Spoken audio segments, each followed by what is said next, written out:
بسم اللہ الرحمن الرحیم السلام علیکم ورحمۃ اللہ وبرکاتہ۔ معزز سامعین و ناظرین، نبی کریم صلی اللہ تعالی علیہ وسلم کا ہر عمل کوئی نہ کوئی مقصد، حکمت اور حکم الہی کی بنیاد پر ہوا کرتا ہے۔ اسی طریقے سے نبی کریم صلی اللہ تعالی علیہ وسلم نے جو حضرت عائشہ صدیقہ رضی اللہ تعالی عنہا سے نکاح فرمایا اور تمام امہات المومنین سے، تمام ازواج مطہرات سے حضور صلی اللہ تعالی علیہ وسلم کا نکاح فرمانا کسی نہ کسی نیک مقصد اور پاک غرض کی بنیاد پر تھا۔ حضرت سیدہ عائشہ صدیقہ رضی اللہ تعالی عنہا سے جو آپ صلی اللہ علیہ وسلم نے نکاح فرمایا تو اس کی کیا وجہ ہے، مقصد کیا ہے، اغراض و مقاصد اور اسباب کیا ہیں، آخر کیوں آپ صلی اللہ علیہ وسلم نے 6 سال کی حضرت عائشہ صدیقہ رضی اللہ تعالی عنہا سے نکاح فرمایا، ان ساری باتوں کو جاننے کے لیے مکمل ویڈیو سماعت فرمائیں۔ حضرت عائشہ صدیقہ رضی اللہ تعالی عنہا سے روایت ہے، آپ نے فرمایا کہ جب سیدہ خدیجہ رضی اللہ تعالی عنہا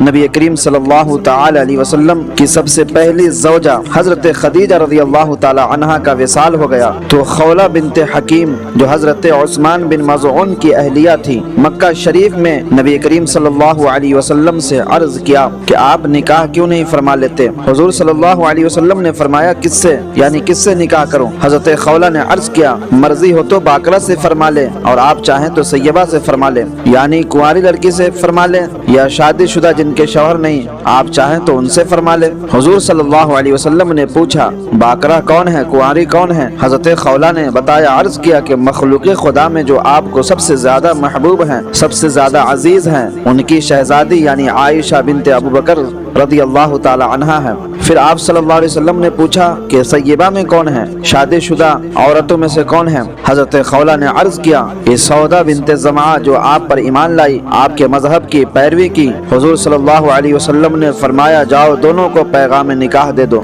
نکاح کا پیغام دے دو۔ حضرت خولہ حضرت ابوبکر کے گھر گئی، اس وقت حضرت عائشہ صدیقہ رضی اللہ تعالی عنہا کی والدہ ماں ام رومان گھر پر موجود تھی۔ ان سے کہا اے ام رومان، اللہ تعالیٰ نے آپ لوگوں کو کس قدر خیر و برکت سے نوازا ہے کہ مجھے اللہ کے رسول صلی اللہ علیہ وسلم نے حضرت عائشہ سے نکاح کا پیغام دے کر بھیجا ہے، کس قدر اللہ نے آپ کو خیر و برکت سے نوازا ہے۔ ام رومان نے فرمایا یہ تو میرے لیے شرف کی بات ہے، میں بھی یہی چاہتی ہوں، مگر حضرت ابوبکر کا انتظار کر لو، وہ آتے ہی ہوں گے۔ اتنے میں حضرت ابوبکر صدیق رضی اللہ تعالی عنہ تشریف لائے۔ حضرت خولہ نے عرض کیا اے ابوبکر، اللہ تعالیٰ کے رسول صلی اللہ تعالی علیہ وسلم نے سیدہ عائشہ سے نکاح کا پیغام دے کر مجھے بھیجا ہے۔ حضرت ابوبکر صدیق رضی اللہ تعالی عنہ نے فرمایا کیا عائشہ سے حضور صلی اللہ تعالی علیہ وسلم کا نکاح ہو جائے گا؟ وہ تو ان کی بھتیجی لگتی ہیں۔ حضرت خولہ بیان فرماتی ہیں میں واپس نبی کریم صلی اللہ علیہ وسلم کے پاس آئی، میں نے حضرت ابوبکر کی بات بتائی، رسول کریم صلی اللہ علیہ وسلم نے فرمایا جاؤ جا کر ان سے کہہ دو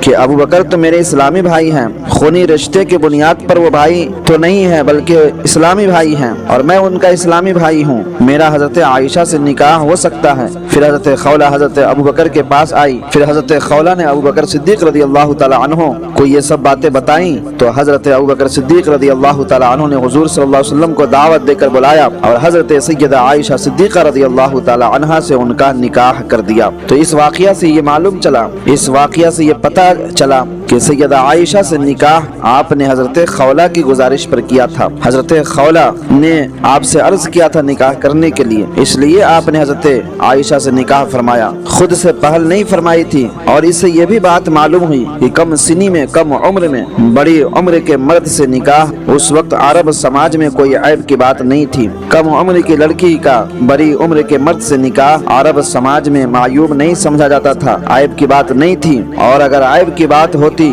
تو حضرت سیدہ خولہ سیدہ عائشہ سے نکاح کی پیشکش نہ کرتی اور حضور صلی اللہ علیہ وسلم کبھی راضی نہ ہوتے اور حضرت ابوبکر اور ان کی اہلیہ اس کے لیے تیار کبھی نہیں ہوتی۔ تو معلوم ہوا کہ اس وقت عرب سماج میں کم عمر میں بڑی عمر کے مرد سے نکاح کرنا کوئی عیب کی بات نہیں تھی، اور حضرت ابوبکر صدیق رضی اللہ تعالی عنہ نے جو تردد فرمایا وہ صرف اس لیے کہ وہ نبی کریم صلی اللہ علیہ وسلم کو اپنا بھائی سمجھتے تھے،